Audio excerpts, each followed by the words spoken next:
I've been asked to make an announcement too. There's a rally in March tomorrow, Thursday, March 16th. The slogan is "Stop the U.S. War in El Salvador." There's a 3 o'clock rally in the Library Mall and a 3:40 march to the Federal Building, which is part of a national protest sponsored by all sorts of groups. I'm sure there's a leaflet out there to demand an end to the U.S. support for El Salvador's death squad democracy and to support a political negotiated solution to the war through the FMLN peace proposal. So that's tomorrow, 3 o'clock. Is there somebody standing at the mic? Why don't let's just make it mechanical. Start over there, then go over there, and then go up there, okay? And then we'll go around, okay? Professor I can't Chomsky, see. Yeah. I have listened with great interest to many of your theories considering political systems and the ideologies behind them. However, a number of statements which you have made in the past are of great concern to me. First and foremost among them is your claim that the Soviet Union is in fact a dungeon. And to my way of thinking, such blanket condemnation of an entire society can only be regarded, to say the least, as inappropriate. Moreover, I believe that these kinds of statements can become quite destructive in serving to propagate inadequate and outdated notions of the communist enemy. And I just wonder if these ideas, I've been waiting 3 years to respond to that statement of yours, and I wondered if in the light of the changes that have come about with glasnost and perestroika, openness and restructuring, it's arguable how significant they are, but if I don't know if you still maintain that strict view on the subject. Yeah. Well, first of all, I didn't say that the society is. I said the state is, the government, and maybe people living in their homes or not. But I said it because I think it's true. I mean, I think that the Soviet Union is a dungeon. I also don't think it has anything to do with communism or anything to do with socialism.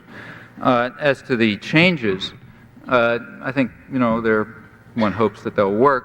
What's happened is that the jailers have decided to relax it a little bit. Notice that those changes are coming from the top, which is good, better than having no changes.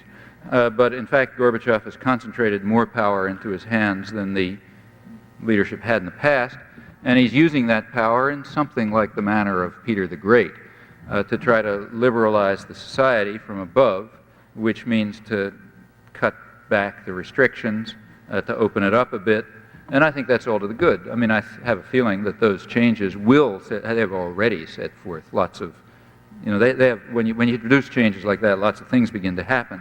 Popular forces do begin to develop, and you get all kind of conflicts and interesting things happen, and it remains to be seen where it'll lead. So I'm glad to see that as I see it, if you want to continue with the metaphor, that the jailers have decided to open the cells a little bit and to allow a little more freedom in the society. I think that's very good, and I hope that other forces get them to continue to do it. But as to, we could discuss whether this is an accurate perception of the society or not. I guess you think it isn't. I think it is, and I'll explain why if you like. But to get to the point you raised, suppose I think that it is. I think I should say it. I don't see any reason not to say it if I think it's true. I guess my only real question is, there's political repression in the United States too. Does that make the United States a dungeon? No, because the United States is a much freer society. In fact, what I've said about the United States, and I'll say it again, is in many ways the freest society in the world. Sure, there's repression here, but it's also, by comparative standards, a very free society. In fact, I think that's one of the reasons it has such sophisticated thought control, as I tried to explain. The capacity of the state to coerce in the United States is relatively limited. You're quite right that there's plenty of oppression. I mentioned the FBI, which is the National Political Police, which is dedicated to oppression. That's its job. It's been doing it ever since it was founded. Well, that's inconsistent with the free society. But again, by comparative standards, remember, I'm talking about comparative standards, the United States is quite a free society. The capacity of the state to coerce, I think, is limited, probably more so than any other society I know, at least. So I don't think that it would be correct to call it a dungeon. Well, thank you. Yes, Professor Chomsky. Yeah. If you walked 2 blocks back from where you're standing right now, you'd come across a marvelous example of what I've described in various occasions as an excellent example of above-ground bunker neo-fascist. Of a what? Above-ground bunker neo-fascist architecture called Vilas Hall. Vilas Hall is the School of Communications, the ComArts building, the School of Journalism. I imagine there are a number of journalism students in the audience tonight. I imagine there are a good number of people who, well, they filter in, they become middle echelon apparatchiki for the media empire that you've discussed. They come out imbued with the ideology of value-free, objective reporting. It's the major ideological offensive against the kind of model that you want to pose as an alternative. I wonder if you could talk to the audience here about the ideology of objectivity and value-free reporting within this system. Well, there is such an ideology, and it's interesting to see how it's interpreted. Objectivity means you take what people in power say and you report it accurately without distorting their quotes. And then sort of down at the bottom of the column, down at the bottom of the column, you may say things like what I quoted, if you're really an intrepid reporter. You say, well, this may seem to be inconsistent with the spirit of the peace agreement. That's objective reporting. If the State Department announces that Nicaragua has called for a revolution without borders, then even if you know it happens to be a lie, an objective reporter just reports it. Because they said it, after all. It's true that they said it. And it would be introducing opinions to say it's a lie, I suppose. So there is an ideology of objectivity, and I wouldn't just scoff at it, incidentally. The fact of the matter is that, by and large, American reporters, if you had a bunch of reporters describing something they saw, I would tend, by and large, to trust the American reporter at least as much, maybe more, than those who come out of other traditions. Because this business of objectivity is not completely to be scoffed at. The effort to try to keep your reporting to the facts and not to introduce opinion is a worthy effort, and sometimes it shows up in accurate description. And there are some reporters, I should say, who do it extremely well and have a very good record of it. And in fact, this even includes reporters who work for the journals that, in my view, are right at the core of the propaganda system. So take, say, John Kiffner of the New York Times. I think you can tell when the New York Times editors want some story to be reported accurately for their own purposes. That's when they send John Kiffner to report it, because he's going to report it accurately. And when they don't want it reported accurately anymore, they take him off and put him back at the Metro desk. That's one test as to what the editors have in mind. And there are times when they want stories reported accurately, and there are some journalists who really do it. On the other hand, when they send Tom Friedman out, their current chief diplomatic correspondent, you know what they want is propaganda. You want somebody who's going to say, as he just said after he was advanced to this august post, that the United States is now, sort of under the Bush administration, planning to support the Central American Peace Accords, which were introduced and proposed and advanced by Costa Rica, Guatemala, Honduras, and El Salvador. The mission there, but that's part of the game. That's what happens when you send Thomas Friedman to report a story. And I presume that the editors understand these things. That's, incidentally, I presume, why Thomas Friedman is chief diplomatic correspondent and John Kiffner isn't, but you'd have to ask the editors about that. So to get back to your point, the objectivity, it's a good thing. It's a good value to be objective in reporting. And the people who do it honestly do very good journalism. But as you're implying, that ideology can be used to be a distorting mechanism, and quite commonly is. Is George Bush's hands-off policy just a cover, and all the action of the executive branch will be handled covertly? Or is it an opportunity for the legislative branch and the American people to take back the reins of power? Oh, I don't. Well, first of all, what makes you think George Bush has a hands-off policy? That's how it's reported. That's what I. Yeah, okay, that but perception right, of a but hands-off that's not very good evidence. I mean, the reception. In fact, the fact of the matter is Ronald Reagan had a hands-off policy. In fact, Ronald Reagan probably didn't even know what the policies were. it's an interesting fact about the last 8 years, which again should not be laughed at. The fact of the matter is, the media had to put on a big pretense about this, but everybody knew, everybody with their eyes open knew, and most of the population knew, that for the last 8 years the country hasn't had a chief executive. Now that's an important fact. In fact, I think that's a step forward in manufacture of consent. And in fact, it's maybe a sign of the future of political democracy. I think the United States made a leap into the future in the last 8 years. They've sort of retracted a little, but I think they'll go on, and I think other industrial democracies will follow us. If you could get to the point where voting is simply a matter of selecting purely symbolic figures, then you would have gone a long way towards marginalizing the public. And that pretty well happened in the last 8 years. You had somebody who probably didn't know what the policies were. His job was to read the lines written for him by the rich folk, what he's been doing for the last 30 or 40 years. And he seems to enjoy it, and he gets well paid for it, and everybody seems happy. But to vote for Ronald Reagan is like voting for the Queen of England. And that's an advance. I don't really mean this as a joke. I think that's an advance, it's progress in marginalizing the public. Part of marginalizing the public is taking the formal mechanisms of participation which exist and ensuring that they don't lead to a crisis of democracy by being substantive. And what better method can you think of than simply reducing them to the selection of symbolic figures? I think that happened. I think the press has covered it, though they doubtless know it. But as for George Bush, I think you got to return to a sort of more normal situation. I don't have any reason to believe that there's any hands-off policy.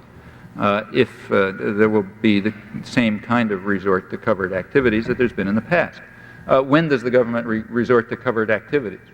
Well, typically when the domestic enemy doesn't allow it to carry out the activities in public. That's when a government resorts to clandestine activities. Clandestine activities are difficult, complex, expensive. They carry the danger of being exposed. It's much easier and more efficient to carry out violent activities overtly.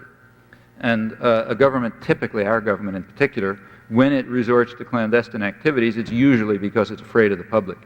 Those activities are not much of a secret from anybody else. They're certainly not a secret from the victims. They're not a secret from from the various mercenary states that we have involved in it, like the whole stuff in the Iran-Contra hearings. That wasn't a secret to Nicaragua, it wasn't a secret to Israel, it wasn't a secret to Taiwan or Saudi Arabia or Brunei. Nobody, it wasn't a secret to anybody out there. It wasn't a secret to the whole array of shady businessmen who were in it to make a buck, like Richard Secord and Albert Hakim and so on. Fact of the matter is, it wasn't even a secret to Congress and the media. As I said, they knew about the Contra flights, they just weren't reporting it. They also knew about the arms sales to Iran through Israel, and they weren't reporting it. They couldn't suppress any of that any longer after a plane was shot down with an American mercenary, and after the Iranian government revealed the fact that the National Security Advisor was wandering around Tehran giving out Bibles and chocolate cakes. At that point, you couldn't suppress it any longer, so it became public, and then comes a cover-up operation. But the point is, it wasn't really secret to anybody much, and I think you can easily document that. I mean, I was, for example, writing about it from public sources throughout this whole period. But the point is, you could keep it secret from the public. It was a low enough level so you could keep it secret from the public, and that means the domestic enemy didn't get too outraged over it. Remember that you've got to control enemy territory, and that's what covert operations are for. If the government happens to be committed to activities, to violent or terroristic or subversive or other activities that the domestic public, the domestic enemy, will not tolerate, it'll move to covert actions. That's what they're for, and there's no reason to believe that the Bush administration will be any different from others in this respect. Especially, in fact, less reason. After all, what's Bush's background? Dr. Chomsky, you have a statement in the recent Insurgent interview regarding the feminist movement that it has been the most important, the actual effects it's had on social life and cultural patterns. You quoted accurately, it's been a lasting, important movement with an impact on everything. Why is it that not only the left has trouble with, in some ways working with the feminist movement, but perhaps tolerates, to what I feel is an unacceptable degree, anti-feminist individuals and perspectives within its mix. That's one question. And the second question... Could you be more specific about what you had in mind? Well, I don't know. That's a tough thing because I'd rather not go on. Okay. But another one I'd like to throw out for you is that you are a world-class linguist, and I'm wondering how this kind of blends in or interfaces with your political work. Yeah. Well, the issues of feminism, the context of that remark was my expression, if I recall correctly, was an answer to a question of what happened to the movements of the 60s. And there is a propaganda story about this. The story is that the movements of the 60s had all this idealism and so on and so forth, and it all faded, and after that everybody's just interested in themselves, and it all disappeared. And I think that's nonsense. I think that's propaganda, and it's in fact an attempt to make people feel that they ought to give up. But the fact of the matter, if you look objectively, at least as I look, it seems to me that the movements of the 60s just expanded and grew in the 1970s, and expanded and grew even more in the 80s, and they now reach into much wider areas of the society than ever before. Groups like this, for example, would not have been around, and certainly wouldn't have listened to a talk like this 20 years ago. But now they do all over the country, and not just in universities, also in small towns and churches and so on and so forth. I think the movement's just expanded. That's why the Reagan administration was forced into clandestine activities, in fact. Enemy territory was out of control. But as for the reason I mentioned the feminist movement specifically is because that's a product of the 70s. And in my view, as you quoted, it's accurate. I think in terms of its overall impact, it's probably the one that had the greatest impact on cultural patterns and relations and structures of authority and so on and so forth of any of them, and that's the 70s and the 80s. Now, to get back to your point about the left, a large part of the origins of the contemporary feminist movement were in the left, and they were in reaction to the sexism inside the left. That was a big issue in the late 60s, a big issue, and it was a very emotional and complicated issue.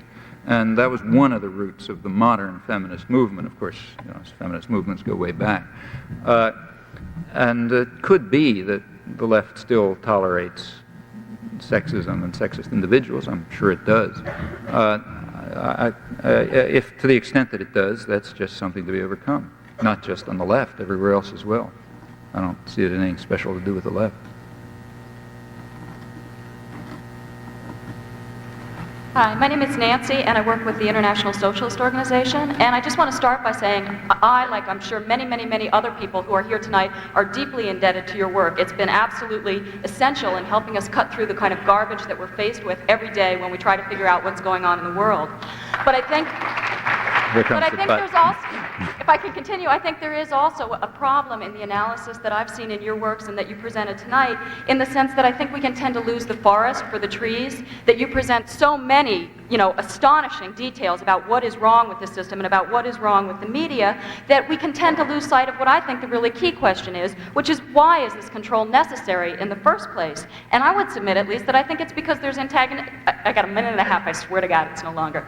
It's because there's antagonistic interests involved. They didn't talk about milkmaids and dairy maids and spinsters and laborers in the 17th century for no reason. It was because they were the working class. And what we see today in this country, I think, is quite frankly, let's speak bluntly, a ruling class which tries to control a working class population. And that's what it's about, is holding on to that power. If that's the case, then it seems like to me the question that we face is how to organize to change that system, to challenge capitalism. And I think in that effort, you do a disservice to your listeners and to the people who respect your work when you equate Lenin with Stalinism as blithely as you did tonight.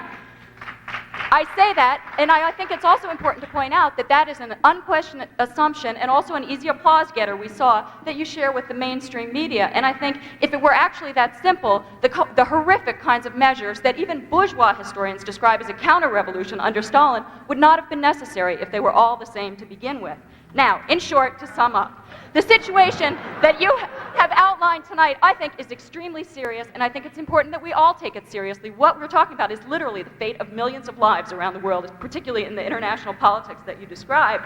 That being the case, then I think we need a full and a serious and a fair discussion of various different alternatives, not just talking about the horrors of capitalism, but actually how to change it to end this stuff once and for all.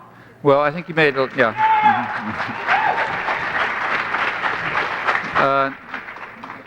I think, well, there's several questions there. One is about the discussion of the United States, and I think what I said is approximately what you said, except I didn't use some of that rhetoric. Which I don't think is particularly helpful to tell you the truth, either analytically or to understand or whatever, but it's the same picture. John Jay had it straight. The people who own the country ought to govern it, and the people who own the country have basically now are a network of corporations and conglomerates and banks and so on. They ought to govern it, and the way they do it is by the methods we've described. Now, as far as the Soviet Union is concerned, I didn't happen to talk about it tonight, but I've written about this topic. I haven't just made the charge. I've written about it and explained why I think it's true. And it doesn't bother me if I happen to agree with the mainstream media on this. Trotsky, to pick somebody who you remember, once he was charged in the 1930s with agreeing with the fascists in his condemnation of the Soviet Union. And he pointed out that his critique was to be true. He wasn't going to abandon it if somebody else happened to say it for different reasons. So the question is about the Soviet Union, and particularly about Lenin. So what was Leninism? Well, here we have to look at the facts. Now, you look at the facts, I think here's what you find. Lenin was a right-wing deviation of the socialist movement, and he was so regarded. He was regarded as that by the Marxists, by the mainstream Marxists. We've forgotten who the mainstream Marxists were because they lost, and you only remember the guys who won. But if you go back to that period, the mainstream Marxists were people like, for example, Anton Pannekoek, who was head of education for the Marxist movement, and he's one of the people who Lenin later denounced as an infantile leftist. But he was one of the leading intellectuals of the actual Marxist movement. Rosa Luxemburg was another mainstream Marxist, and there were others. And they were very critical. In fact, Trotsky was one up until 1917. They were all very critical of Leninism because of this, what they regarded as this opportunistic vanguardism. The idea that the radical intelligentsia were going to exploit popular movements to seize state power and then to use that state power to whip the population into the society that they chose. Now, that was quite inconsistent with Marxism as understood by the mainstream sort of, I'd say, left Marxists. From this point of view, Bolshevism was a right-wing deviation. Trotsky made the same points up till 1917. Now, when Lenin came back to Russia in April 1917, he took a different line, quite a different line from the one he'd had in the past. If you take a look at Lenin's work, it shifted character in April 17. In April 1917, it became kind of libertarian. That's when he came out with the April Theses, and that's when he wrote State and Democracy. It came out a year later, but that's when it was written. And these were State and Revolution. These were basically libertarian works. They were very much more in the mainstream of sort of left libertarian socialism, from sort of this range that goes from anarchism over to left Marxism of the Pannekoek-Luxemburg variety. And he talked about Soviets and the need for a workers' organization and so on. And in fact, came really closer to what the essence of socialism was always understood to be. After all, the core of socialism was understood to be workers' control over production. That was the core. That's where you begin with. Then you go on to other things. But the beginning is control by the workers over production. That's where it begins. Then Lenin took power in October 1917 in what's called a revolution, but in my view ought to be called a coup. And things followed that coup, or revolution if you want to call it that.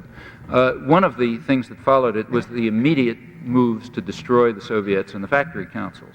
Those were some of the first moves of Lenin and Trotsky Trotsky joined at that point, after they took state power. In fact, if you look at what Lenin wrote after that period, or did, you'll find it's a reversion to the earlier position. This sort of left deviation is a deviation. You could ask why. In my view, it was just opportunistic.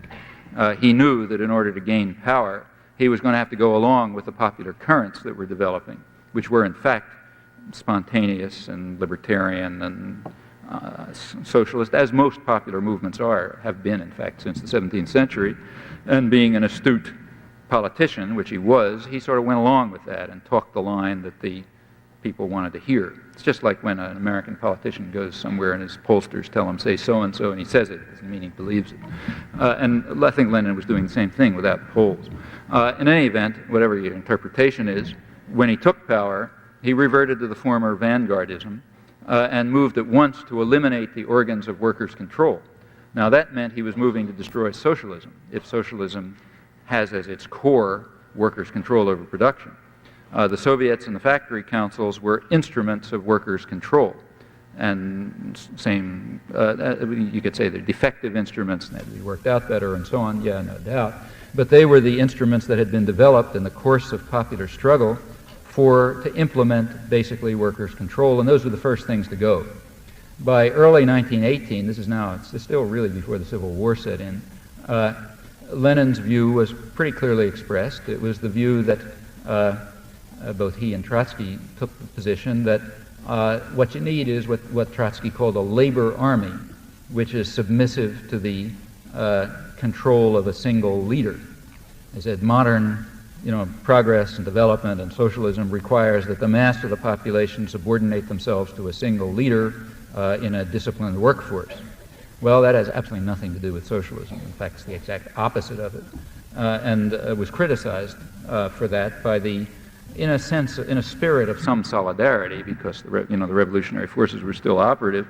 He was criticized for that by people like Rosa Luxemburg and by Pannekoek and Gorter and the other mainstream sort of left Marxists, and I think they were right. It seems to me that, and then it just goes on from there. I mean, Lenin reconstructed the czarist systems of oppression often more efficiently, Cheka, KGB, and other techniques of control and oppression. I think from that point on, there was nothing remotely like socialism in the Soviet Union. I think it was, in fact, in my view, it was a precursor of later forms of totalitarianism. Now, you could. That's what I think happened, and I think that's what you discover if you look at the facts. Now, why is it called socialism? Well, I think I think that's complicated, and we should look at it. There's the Soviet Union calls it socialism, and after they took control they did take control pretty soon of most of the international socialist movement, because primarily of the prestige of having created something sort of socialism. Incidentally, just a side remark, Lenin remained, despite it all, a sort of an orthodox Marxist in many respects. And as an orthodox Marxist, he didn't believe that it was possible to have socialism in the Soviet Union. This was supposed to be up to his death, or shortly before his death, when he was still writing, speaking lucidly. He kept the view that the Soviet revolution was a holding action. They were just going to hold things in place until the real revolution took place in Germany, because the revolution, according to Marxist doctrine, was going to take place in the most advanced sector of modern industrial capitalism, for all the reasons that you read about in Marx. That's where the revolution had to take place. Obviously, that wasn't the Soviet Union, so there couldn't be socialism there. It was just some kind of holding action. And that presumably gave some sort of justification for eliminating the socialist institutions. I don't think it's a real justification, but probably that was the internal justification. And again, in taking that view, he was in accord with the mainstream Marxist tradition. Well, after that comes the view that all of this is socialism. And why should the communist parties take that view? I think the reason is because they wanted to sort of exploit the moral force of socialism, which was quite real.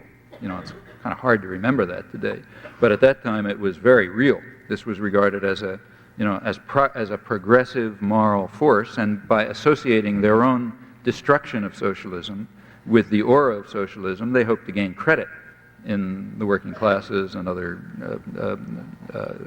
progressive sectors. Now, the West also identified that with socialism, and they did it for the opposite reason.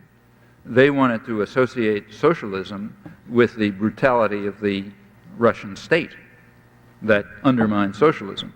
So what you had is that the two major world propaganda agencies for their own and quite different reasons, were claiming that this is socialism, that this destruction of socialism is socialism. And it's very hard to break out of the control of the world's two major propaganda agencies when they agree. They agreed for different reasons, but they basically agreed, and that then became doctrine and dogma. Well, I think people should ask whether that's true. Take a look back and see whether the moves that Lenin took and that Trotsky supported him in taking and that they both advocated had anything to do with socialism as it was understood by, say, in the Marxist tradition or in the left libertarian tradition. And I think the answer that you'll discover when you look at that is that they didn't. In fact, this was a destruction of socialist institutions. Well, you know, this may be true or it may be false, but if it's true, and I think the evidence pretty strongly supports it, then I don't see any reason why we shouldn't express that fact. And I certainly don't think that we should be deterred in expressing this fact if other people who's, you know, fascists or whatever, happen to condemn the Soviet Union, just for the same reasons that Trotsky mentioned in the 1930s.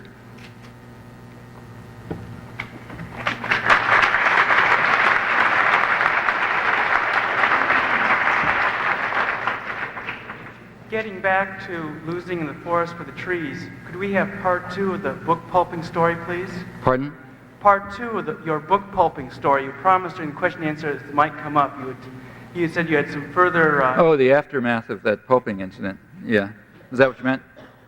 Yes. Yeah. Well, that's kind of a little more subtle and complex, which is why I didn't talk about it. But here's what actually happened. The book was later decided to rewrite and update it. And we did, and it came out from South End Press, which was then in existence, a small radical press run by cooperative, run by a couple of young people. And it was published as The Political Economy of Human Rights, a 2-volume book that came out in 1979. Well, South End Press wasn't going to pulp it, so it exists. In fact, you can even buy it. Now, what happened at that point? You can't pulp the book any longer, so how do you react to it? Well, there are 2 ways of reacting to it. The main way is to ignore it.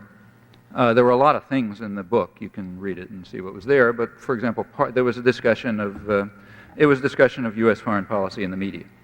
Basically, that's what it was. And extensive case studies of both topics and so on and so forth. Mostly it was ignored, as you'd predict. But it wasn't entirely ignored. There was one exception, and a very interesting exception. Let me give you the background. It explains some of the more subtle ways in which the system works. In this, one of the things we did in this, in order to put the propaganda model to a test, we didn't call it the propaganda model then, it's the same thing. In order to put it to a test, we tried to compare sort of paired historical incidents, kind of like I was doing in connection with the freedom of press issue. I mean, history doesn't create exact controlled experiments, but there are enough cases that are similar enough so you can test how the media are going to deal with them. And we looked for such cases. We looked for atrocities. And we divided the atrocities we looked at into 3 categories. What we called constructive bloodbaths, meaning ones that are good for U.S. power and the corporate class, so they're constructive. Benign bloodbaths, one where U.S. power and privilege doesn't care very much one way or another, it's sort of irrelevant. And nefarious bloodbaths. Those are the ones carried out by official enemies. So we had various types of benign, constructive, and nefarious bloodbaths. And we gave quite a number of examples of these. Well, our prediction was that the media would welcome the constructive bloodbaths, that they would ignore the benign bloodbaths, and that they would become outraged over the nefarious bloodbaths.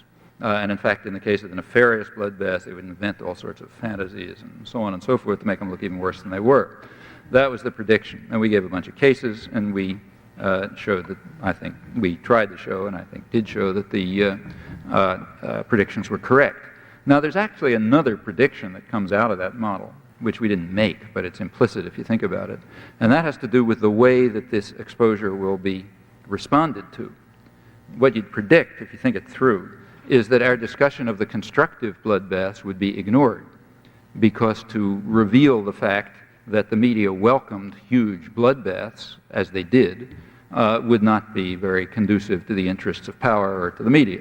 It would also expose the fraud about the the apparent anger over nefarious bloodbaths. So you'd expect the constructive bloodbaths to be ignored. As far as the benign bloodbaths are concerned, you might expect an occasional statement, since it's, the fact that the media ignored the benign bloodbaths doesn't show such terrible things. It doesn't, at least they didn't applaud them. And as long as you can exclude the role of the United States in being involved in them, not terrible, maybe a few odd comments.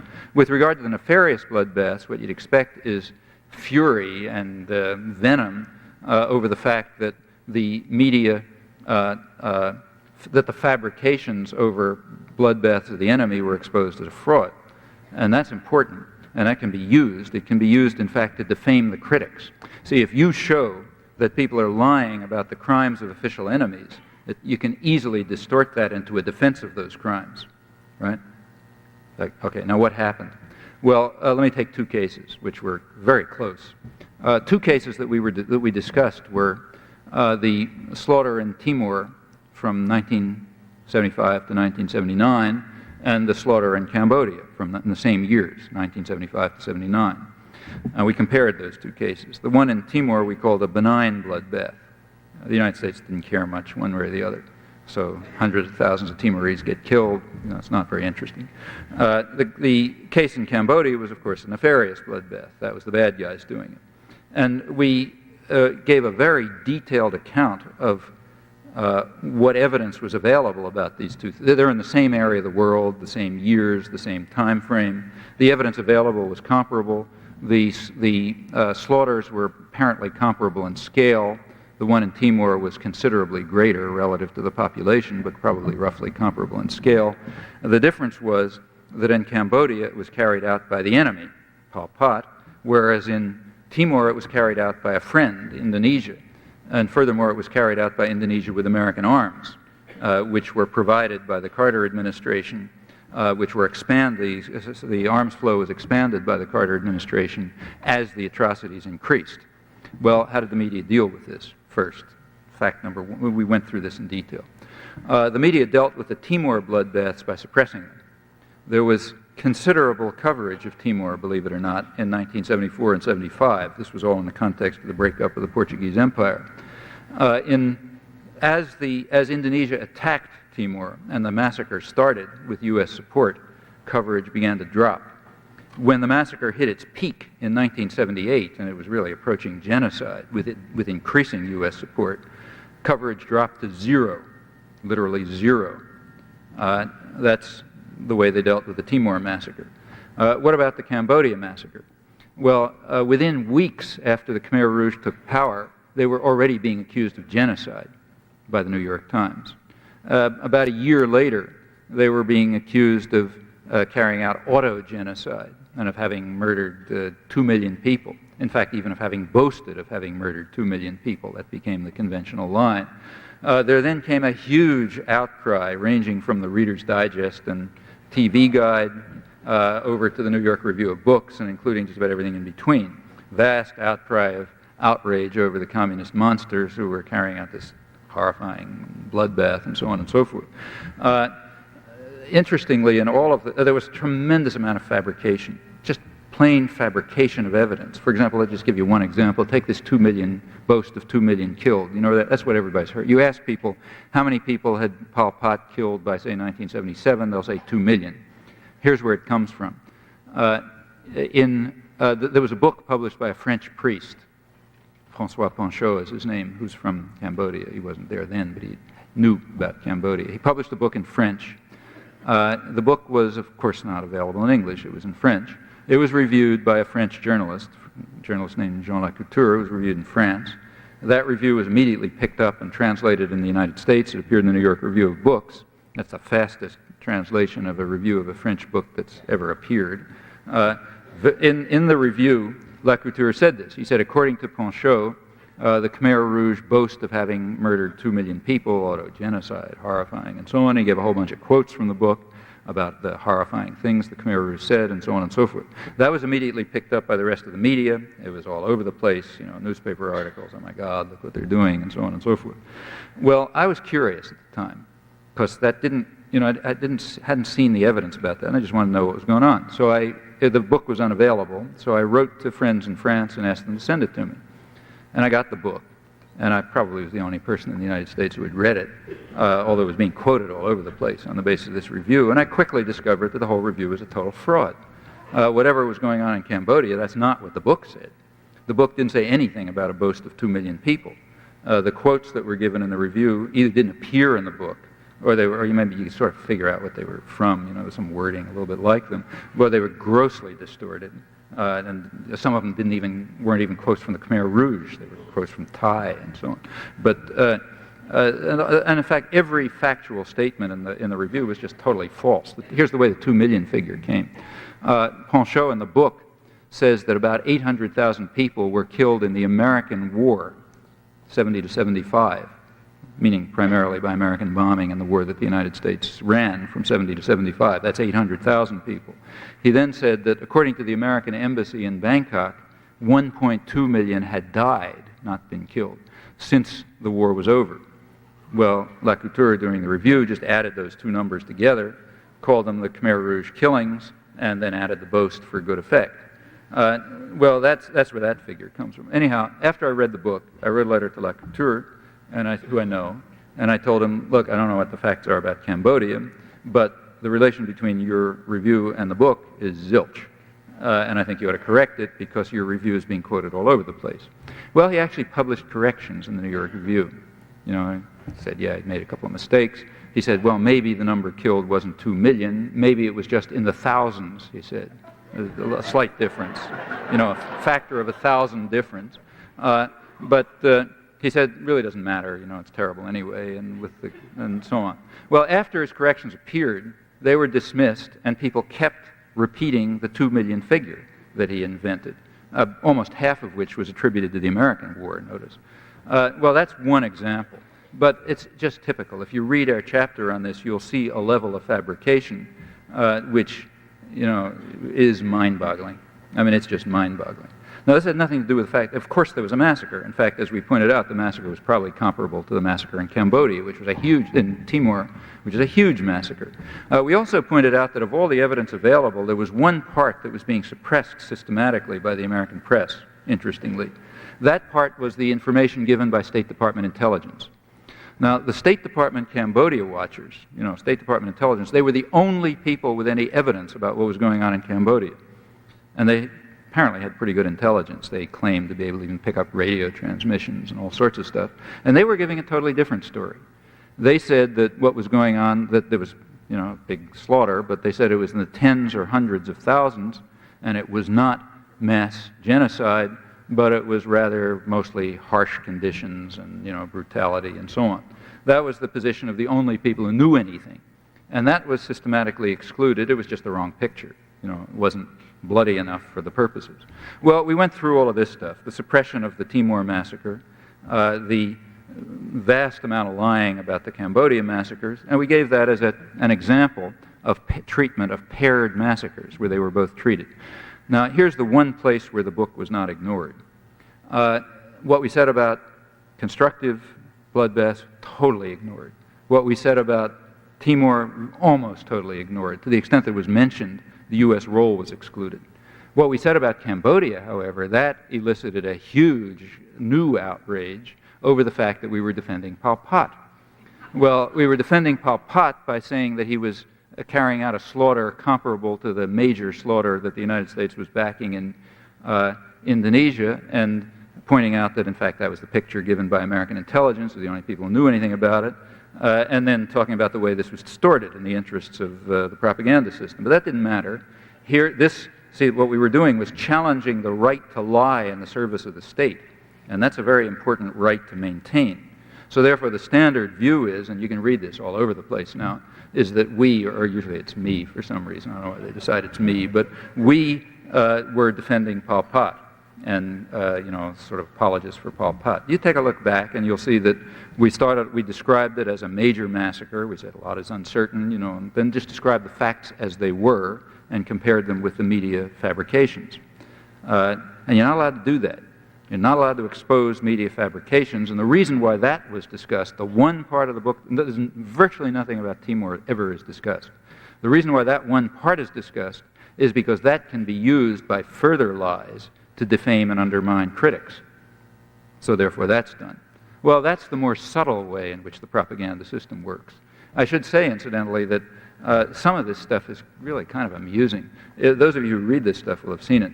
William Shawcross wrote a book a little after that, in which he claimed, The Quality of Mercy, it's called, very favorably reviewed all over the press. Everybody fell in love with it. In the book, he claims that there was silence over the Pol Pot atrocities. And then he asked the question, how could this happen? You know, it's called Holocaust in the Modern Conscience. Well, first of all, was there silence over the Pol Pot atrocities? No, there was a vast uproar over the Pol Pot atrocities. That started a couple of weeks after it. At the time when they were being accused of genocide, they had probably killed a couple of thousand people at the most. Within a year, as I said, it was being everywhere from TV Guide and the Reader's Digest over to the New York Review, and then it went on like that. A huge chorus of protest. Furthermore, tons of fabrication.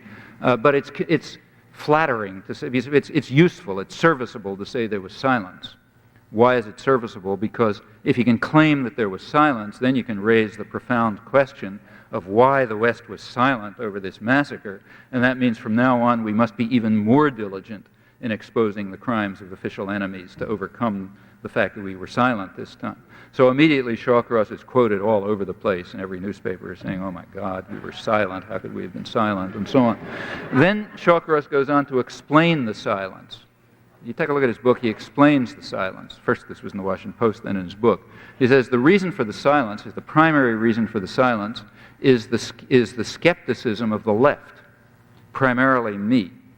So in other words, by my skepticism, I silenced all the Western media and governments. It's a lot of power. Furthermore, and remember what that skepticism was. It was a skepticism about documented lies. Furthermore, he cites an alleged statement in a footnote. He doesn't date it or identify the source. There's two good reasons for that. One is that the citation is fabricated. The other is that the source, to the extent that there's a source, it's in a book. It's in exactly this book, which went to press after the fall of Pol Pot and came out almost a year after the fall of Pol Pot. So what he's claiming is that in a book that went to press after Pol Pot was overthrown, and that appeared almost a year after, in that book we succeeded retrospectively in silencing the entire Western media and governments for 4 years. Well, that's, not only were we powerful enough to scare the entire West into silence, but we even could do it by magic. Now that was quoted. That was quoted all over the place with great awe. The point is there's no absurdity so extreme that it won't be quoted with respect if it's useful. And here it's useful for several purposes. One, to protect the right to lie in the service of the state. Two, to undermine and defame critics who you can't answer. And three, to claim that we didn't look hard enough, we were silent over this atrocity. Well, there was an atrocity that the West was silent over. It's the one we documented, Timor.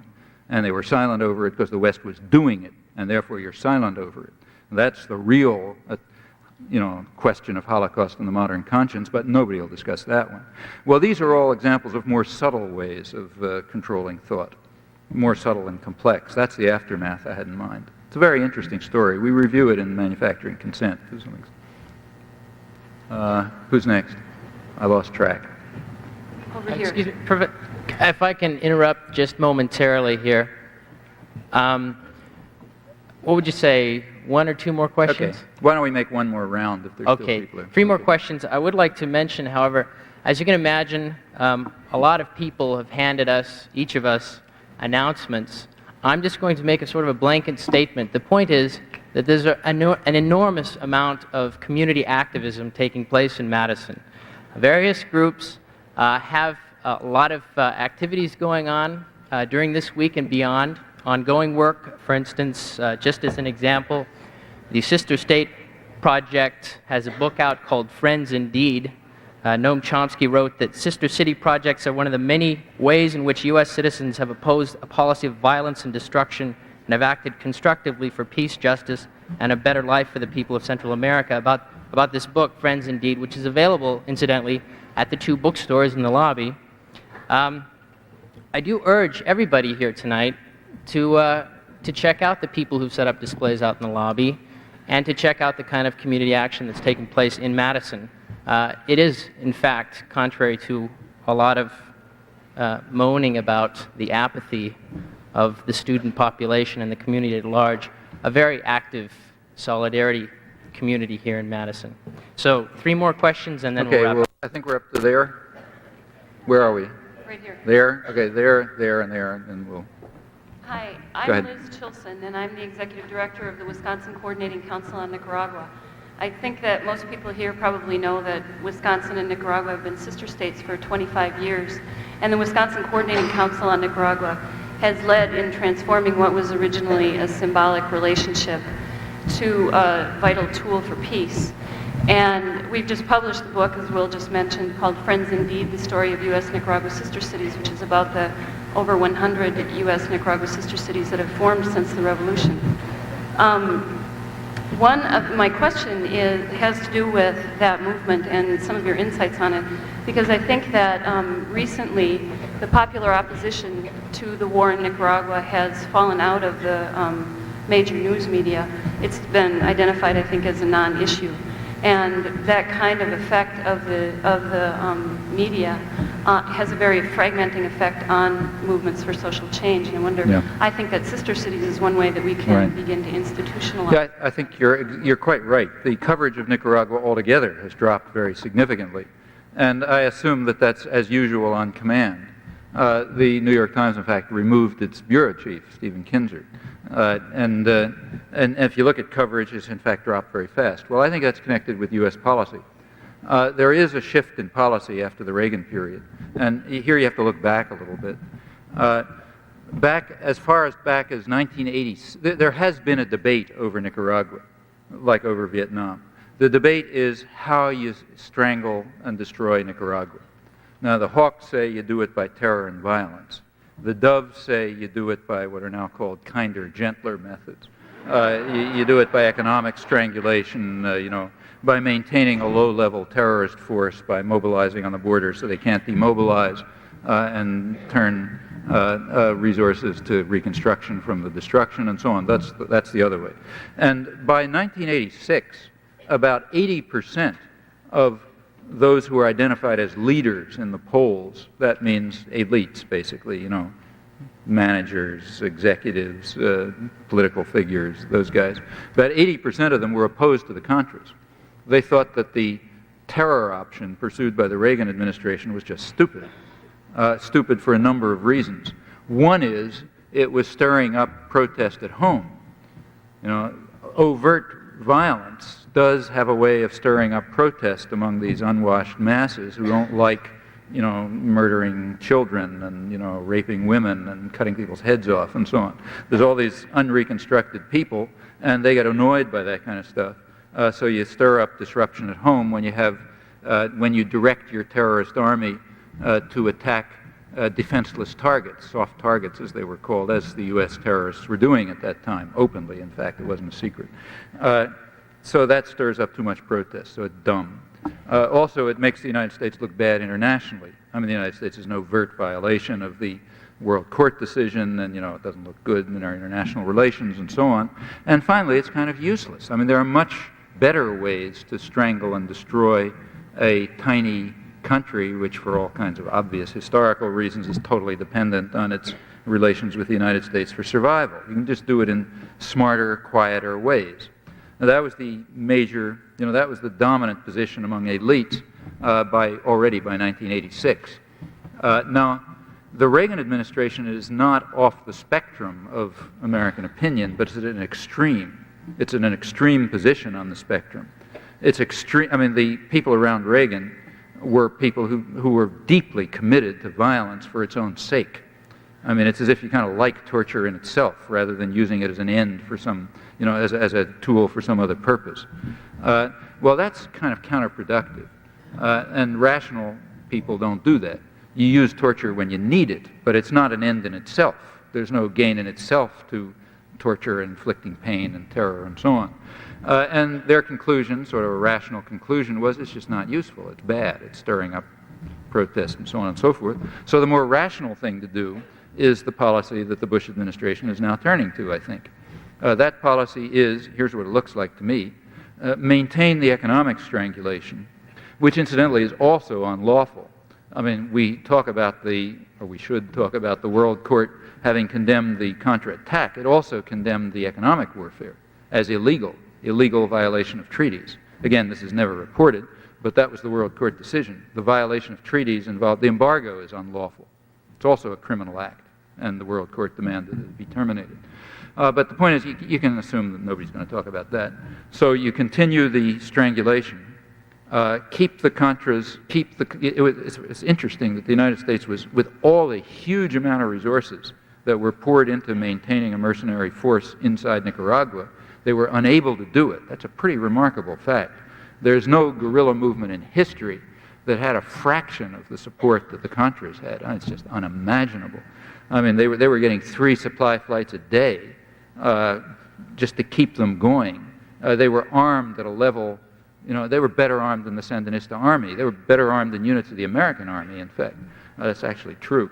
They had advanced communication equipment in the field, which allowed them to get information from U.S. surveillance flights. It's always under surveillance, the country, by high-tech aircraft, which could give them information on the actual disposition of the Sandinista forces so that they could attack defenseless targets with impunity and carry out terror there in accordance with the orders of the State Department. It's not secret, incidentally. Now, that kind of level of support, there's just no guerrilla army in history that could dream of anything like that. With all of that stuff, they couldn't keep them in the field. The minute the level of support began to drop, they all broke for the border. The contrast to El Salvador is fantastic if you bother to look at it. El Salvador, you had an indigenous guerrilla force, no support from outside as far as anybody knows. Their arms were mostly gotten from the Salvadoran army or purchased internationally, so they were using American arms, like, they're using M16s. And so just a side remark. For the first time now, the guerrillas in El Salvador are apparently being aided by Nicaraguans. So Elliot Abrams can finally be happy. What's happening is that as the Contras broke for the border and went across, because the game was over, they figured, they began to sell their arms to corrupt Honduran army officials who were selling them off to the Salvadoran guerrillas. So for the first time, the Salvadoran guerrillas are beginning to show up with Soviet arms, AK-47s and so on and so forth. And the reason is that those are the arms that the CIA supplied to the Contras. So instead of having just M16s like they used to have, American arms they got from the Salvadoran army, they now got Soviet arms sent by the CIA to the Contras and now sold off to the Hondurans or selling them off to the Salvadoran guerrillas. So there is finally aid from Nicaragua to El Salvador, like they've been claiming all along. And so here's another side remarks, I'm sorry, but this information comes from a very good source. So good, in fact, that the press totally censored it.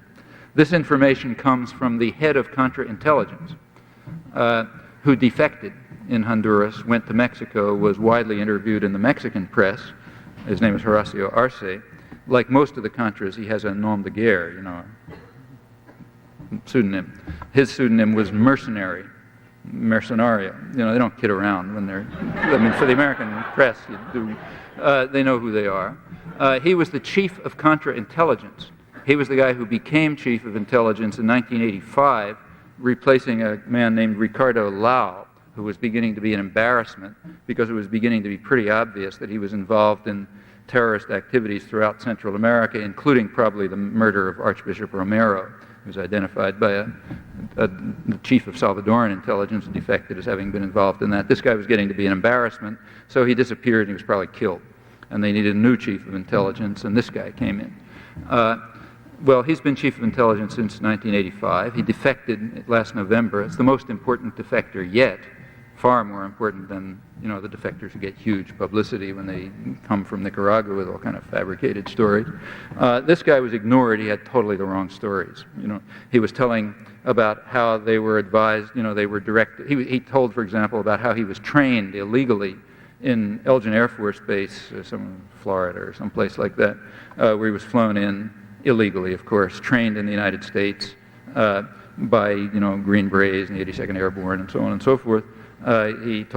He identified people in the American embassy by name in Honduras who were posing as aid officials but were actually working with the CIA and were, giving tactical advice and support to the Contras. He mentioned their names.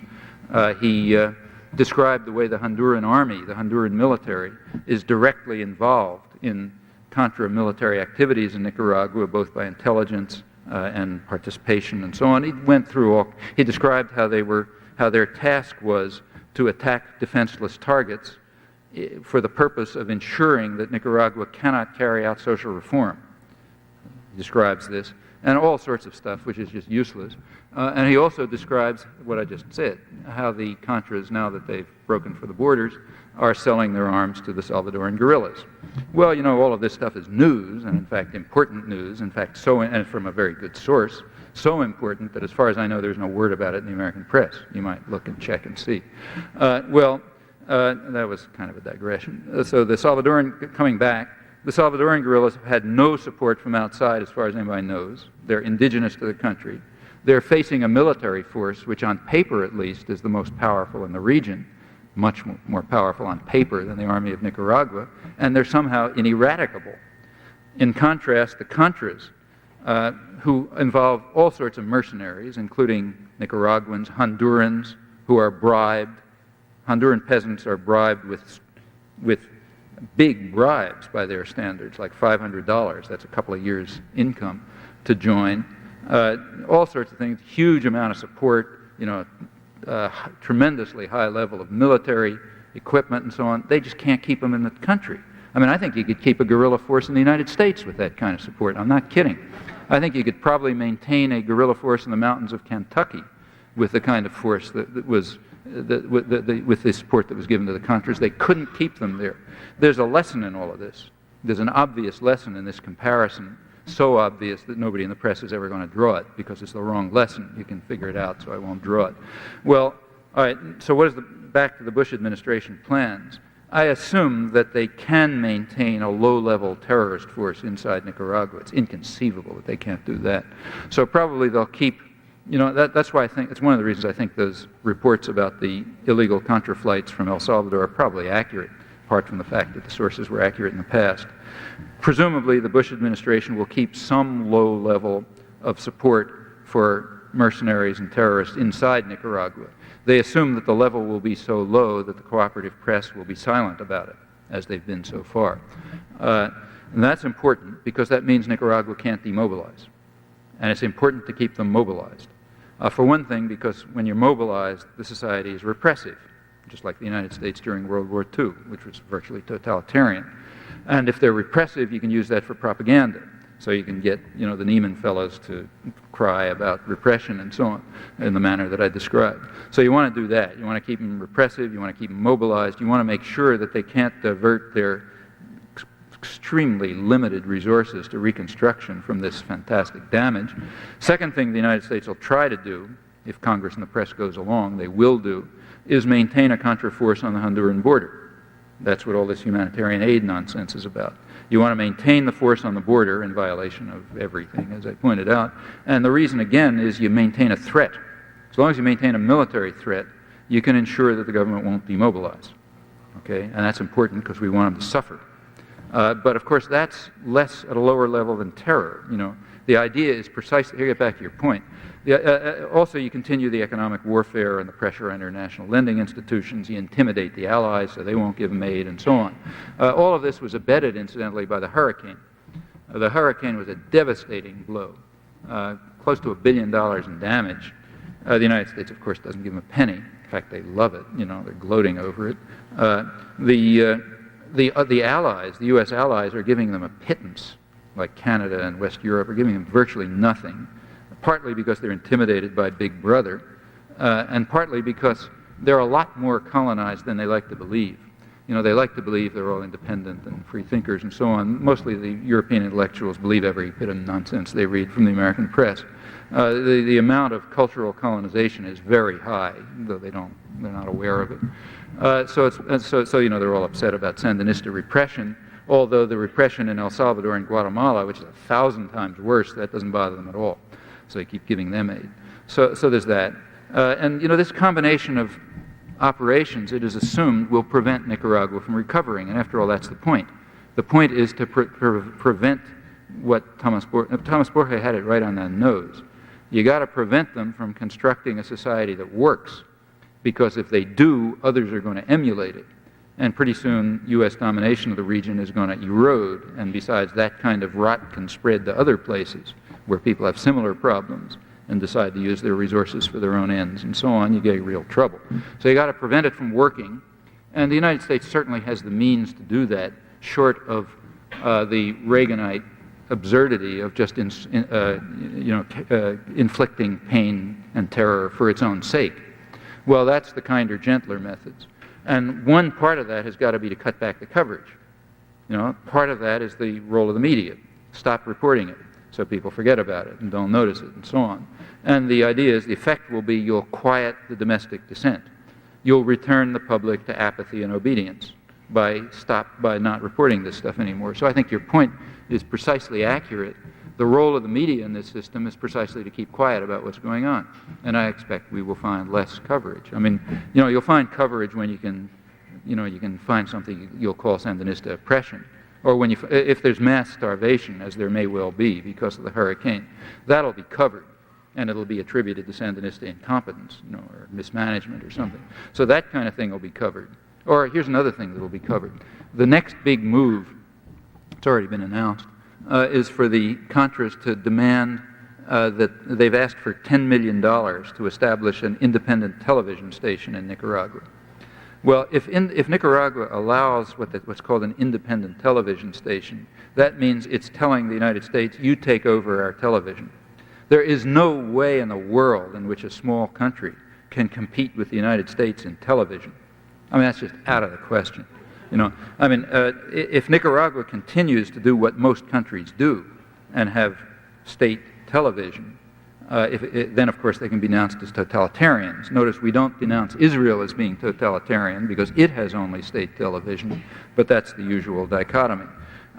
So the idea is now we demand that Nicaragua have a television station run by the United States with a beginning capital of $10 million, which by Nicaraguan standards is you don't even know how to discuss it. It's off the wall. I mean, the United States already dominates the media in much of the country. Much of the media, the only thing you hear is U.S. radio from powerful radio transmitters in Honduras and Costa Rica, and even television. If the United States can put a television station right in Managua with all the resources the United States can pour into it, and they just, that's the propaganda agency for all of Nicaragua. So that's the next thing, and the media will be all excited about this, and that'll be the test of freedom. They're only free if they allow the total communication system to be run by the United States. Otherwise, they're totalitarians. That'll be the next line that comes along. And there'll be that kind of coverage, but no coverage about what's going on. That's got to decline precisely so that the American movement will decline, and people will go back to the passivity and obedience that becomes them, as I said. So I think your point is quite accurate, and the question, as usual, is whether the American population is going to let them get away with it. That's the device. We don't have to let it work.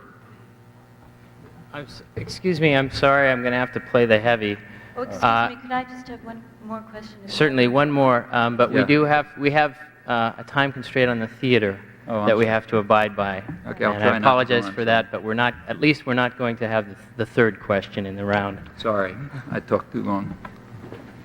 Bravo, Professor Chomsky. You're very brave. This is about the UN. I don't get information from the New York Times and the ABC, NBC, all of the news. When I want information, I go to the specialized agencies of the UN. And there, you can find, nowhere did they know that the population of the world was 5 billion. The UN got that information. Information on the radioactivity of the air and so forth. They have a vast amount of information. They also had information about cesium in milk products, which were going to highly populated areas, Boston and New York, for 2 years. The UN had this information. Citizens groups badgered the media to bring this information. It was never there. But at the UN, we were able to get that information. So what we did is we wrote a proposal which was presented to the General Assembly because we felt that we as parents have a right to vital information about the food and the water and the air, and the UN has that information and it just sits there. So we wrote this proposal calling for a two-way global information service.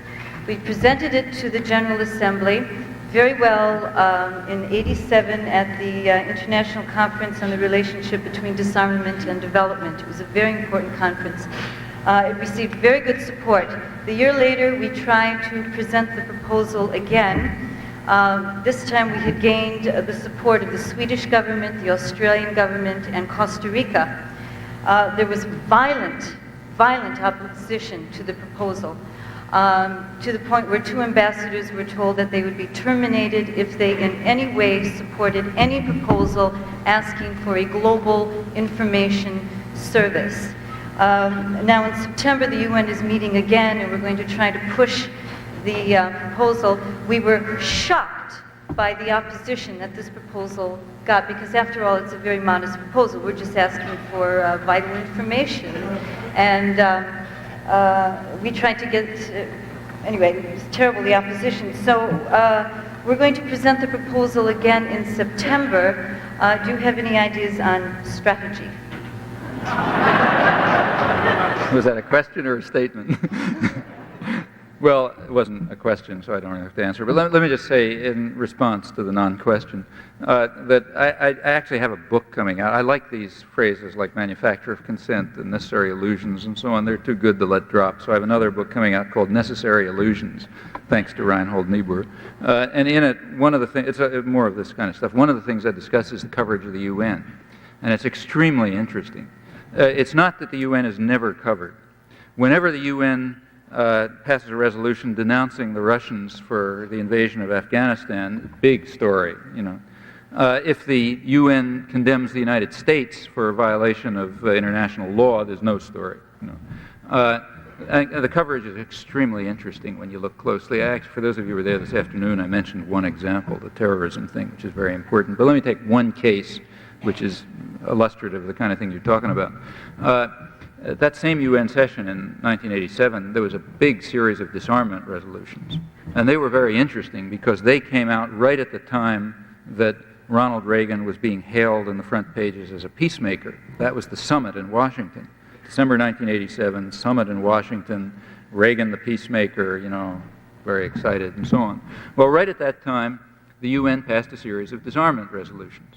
Here's what they were. There was a resolution opposing militarization of outer space, Star Wars. 154 to 1. No abstentions. You never get a vote like that in the UN. You can guess who the one was. A vote in favor of opposed to the development of new weapons of mass destruction. I think it was 135 to 2. The United States picked up France on that one. Vote for a comprehensive test ban, which is incidentally supported by about 75% of the American population. The vote on that was like, I don't know, 140 to 3, something like that. France and England, we picked up on that one. And that's the way the resolutions were. Well, they were not reported, because that just wouldn't fit with the idea of Ronald Reagan, the peacemaker. On the other hand, other things were reported, like, for example, the resolution condemning the Russians in Afghanistan. Big story on that. And there was a lot of coverage of the UN, but this is the way it was. Now, this has been going on over the years, for many years. You go back to the 1940s and the early 1950s, and the UN was everybody's darling. Tremendous coverage of the UN. It was marvelous. It was magnificent. And the reason was, or let's say, the correlation is, I assume the reason, that at that point the United States had an automatic majority in the UN. Anything the United States proposed, the UN voted. That just had to do with the relations of power at the time. The Russians were obnoxious. They kept vetoing things. And there were all, you take a look back at the discussion at that time, leading American scholars, you know, anthropologists and so on, had all kind of deep theories about why the Russians are vetoing everything at the UN. I was a graduate student at the time, and we used to make fun of the 3 or 4 of us who sort of thought this was idiotic, made fun of this. One of the main proposals, which came from people like Margaret Mead and others, was that the reason the Russians were so negative and obnoxious at the UN was because they raised their children in swaddling clothes. And that makes them negative. And then when they get up at the UN, they just say no all the time. No. Diaperology is what we called it. Anyhow, that was the big, profound theory. Well, over the years, the thing has changed. By now, the United States is isolated at the UN. The United States vetoes everything. We veto way more resolutions than anybody else. The votes I just reported are not untypical. So what happened? Well, it turns out that the UN has lost its moral authority. You find articles, like the New York Times Magazine had a big story about why the world is out of step, literally, How come the whole world is against the United States? What's wrong with them? I mean, it's not that we raise our babies wrong, it's that the rest of the world is doing something wrong. And then comes a profound analysis of why the world is out of step and, what's the matter with the world culture and so on and so forth. And the UN has lost its moral authority. The United States doesn't pay its dues anymore. You don't report it. And now the UN is obnoxious because they're not following orders. Well, that's a dramatic example of how the media fall in line. And what you're talking about is another case of it. And again, just the way you're doing, the reason you're getting such outraged reaction is that implicitly, at least, you're exposing all of this, and that's no good. So therefore, the outraged reaction, which is just all the more reason to keep doing it.